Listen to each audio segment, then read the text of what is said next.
كنت أنا درت اجتماع درت وين كان بصح ما كانش تليفون كان انا باغ ما لقيتش الادريس هذيك كنت درت التليفون تاع في الاخر التليفون نقول له وين راه الجمعيه ولا وين جات هذه الجمعيه اللي كتبت صح كنا عارفين فيش مشكل بغينا نهضر على هذا الاشتراك على باب الرباط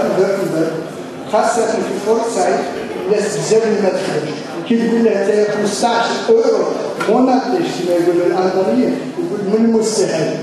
لخاطر هو ماذا به اذا كان 5 ولا الديبار دائما يكون شويه قليل ومن بعد كي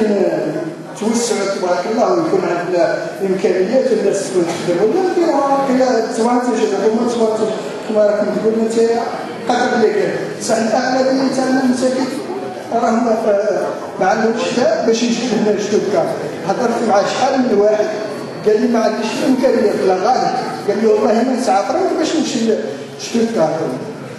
هاي كان اللي قلت له نجيبك معايا كاع سيدي نخلص عليك ولكن قال لي لا ما قعدش هذه هي وشكرا صراحه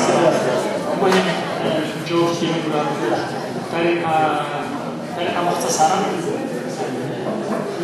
بطريقه مختصره برك بالنسبه لمشكل غلاء الاسعار في الاراجيل. حنا التقينا المره الماضيه كنا معنا السيد القنصل بارك الله فيه حضور الاحتفال بأول نوفمبر. التقينا المدير الخطوط الجويه يعني مدير الخطوط الجويه الجزائريه على مستوى المانيا هنا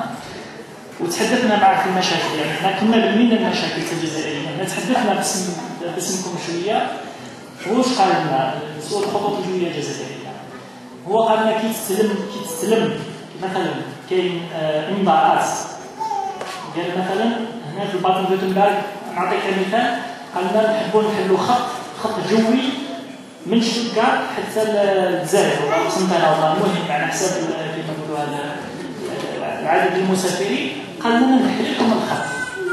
المشاكل هذه حنا علاه نشكنا الجمعيه باه نقدروا نطالبوا